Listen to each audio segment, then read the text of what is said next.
you add 1 small teaspoon of camel's urine. And this you can ask whether it's female or a male, but I have no idea. I think there's no difference, inshallah.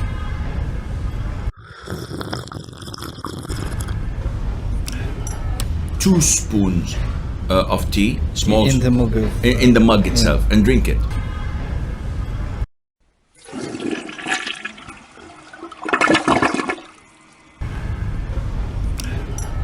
The third day,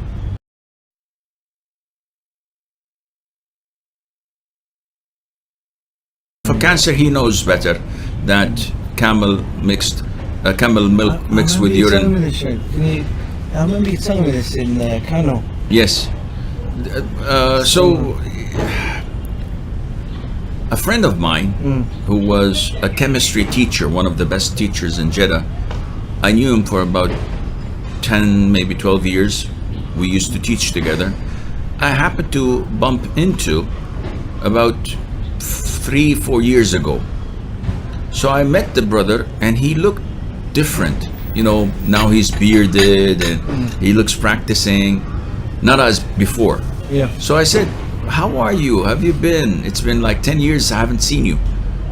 He said, well, I unfortunately developed intestines cancer. I was shocked, subhanallah.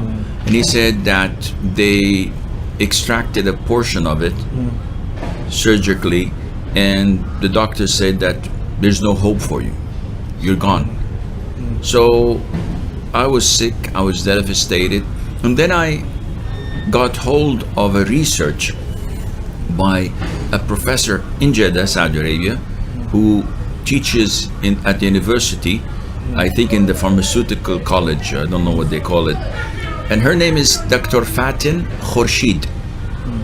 And he said I contacted her and she gave me dosages of milk mixed with urine of camels.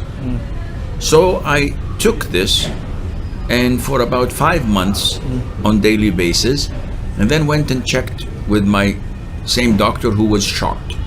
And he said, this is impossible. It is all gone, totally disappeared. And he said that this was 3-4 years ago, and alhamdulillah, look at me.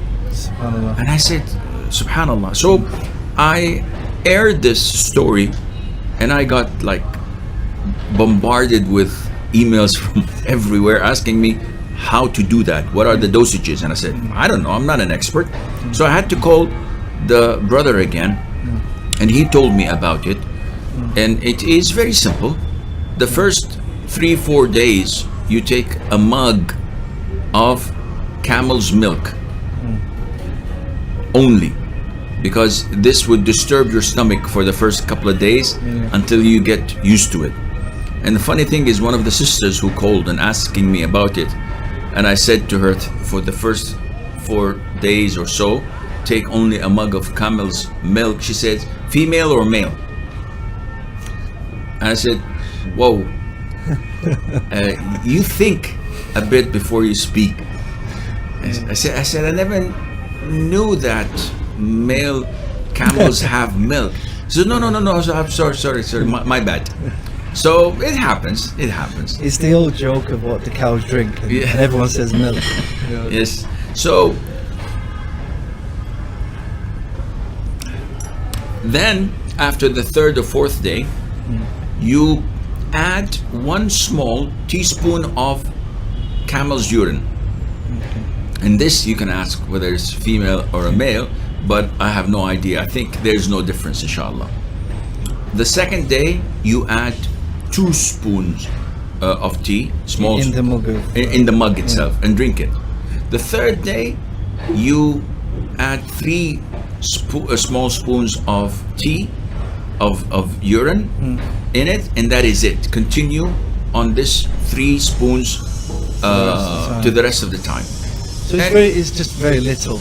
Yes, and it would not even, you would not find that the taste is so offensive, And I asked him, is it offensive, the taste? He said, in the beginning, maybe. It's the thought. It's more The thought of thought. you drinking But the thing urine. is, most of these medications you get from the pharmacy, they've got all sorts of Things you don't know. Things you don't, Yes. like creatures, Yes. and beetles, and they put all sorts of, Yes. you know. And he said that he nowadays drink it every now and then, couple of days, 3 days. He stopped doing it every day. Yeah. Alhamdulillah, he's doing well. And this was a prophetic remedy given by the Prophet himself, alayhi salatu wasalam. This is mentioned in the sunnah. Yes, in Sahih Bukhari Muslim, to a group of newly reverted Muslims who came to Medina and fell sick. So the Prophet told them to get out of the borders of Medina and go to the area where they collect the camels for sadaqah, for charity, for zakat, and to drink from the urine and from the milk. And SubhanAllah. in no time they got well, alhamdulillah. You know, this is the thing. You know, sometimes people try to use these things against Islam. You know, oh, you're in this hadith, it's about drinking camel urine, just because it doesn't sound right.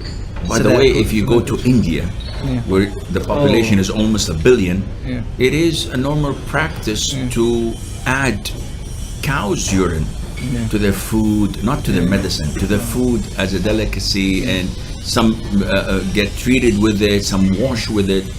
So I mean, in Islam, Islam, we have revelation from the Prophet ﷺ to tell us that this is part of the religion. So no one for camel specifically. Yes, correct. specifically, don't we? SubhanAllah. You know, a lot of times, you know, the point is that when we know it is from the Quran and the Sunnah, you know, we should obey. You know, we hear and we obey, we submit to it. And not only that, Akhi, if you don't want to, it's up to you. Nobody's forcing you to Yeah. drink it, but the option is there. Yeah. So, again, when people criticize, you have all the right to criticize whatever you don't like. But to be fair, look at the other aspects of Islam Yeah. and compare apple to apple, the pros and cons. Weigh them. So if you tell me that, okay, I looked into Islam and I found that 98% of it is excellent, perfect, logical. But there are these 2% that do not go down well my throat. Yeah. So I said, Either okay, culturally or something yeah, like that. so that's okay with me. If 98 is okay with you, this means that the 2% that you are unable to digest, this is not because they're wrong. This is because your thinking process is wrong. Yeah. And you should know that. If 98%, nothing on earth is 98% false proof and excellent except Islam. Yeah, SubhanAllah.